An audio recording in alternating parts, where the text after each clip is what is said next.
I read the book The Millionaire Next Door by Thomas Stanley, so you don't have to. Here are the 10 most important lessons from the book. He analyzed the lives of real millionaires, not what you see in Hollywood or on social media. Number 1, they stay in their primary residence for a long time.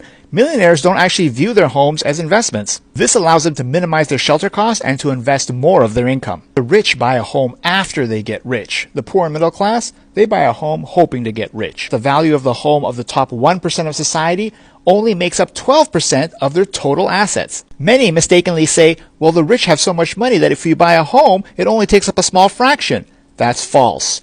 If a home actually made them wealthy, the proportion would actually grow over time, but it doesn't. 2, they tend to keep the same spouse, and the spouse has the same money habits as they do. In his own words, a couple cannot accumulate wealth if one of them is a hyper-consumer. 3, they don't drive their wealth away. Most millionaires own their cars and do not lease them. Millionaires understand that buying an expensive car just means you have a car and not the money. 4, they avoid lifestyle traps. People who flex big homes, designer brands, luxury goods, and expensive cars are not millionaires. Dr. Stanley says it's actually the advertising industry and Hollywood that have convinced consumers that wealth and hyperconsumption go hand in hand. The rich are happy, not because money has some special powers, but because if you're not financially independent, you spend a lot of time and energy worrying about your financial future.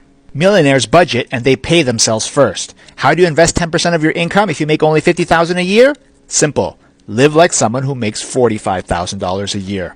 And most people who became millionaires didn't spend any time worrying about whether or not their parents were wealthy, and they don't believe that you need to be born wealthy. In fact, his studies show that if you believe that wealthy people became wealthy because of an inheritance, you are more likely to stay not wealthy. Millionaires also know the difference between income and wealth, because making a lot of money is not the same thing as being good with money. Despite pulling in more money than they've ever had in history, 1/3 of Americans making over $250,000 a year still live paycheck to paycheck. 8, millionaires protect their time and money. There's a strong relationship between wealth and investment planning. Millionaires earn and invest early. Remember, wealth doesn't care if you're well educated or spent 10 years getting 3 PhDs. Number 9, the rich have a calm temperament. They don't panic and market volatility doesn't scare them. The U.S. stock market has been going up for over 200 years. The rich just get on early and ride the rocket up. Last but not least, 2/3 of millionaires have lifetime goals. To survive life's up and downs, they have a strong why about their business, investing, creating wealth, or financial independence.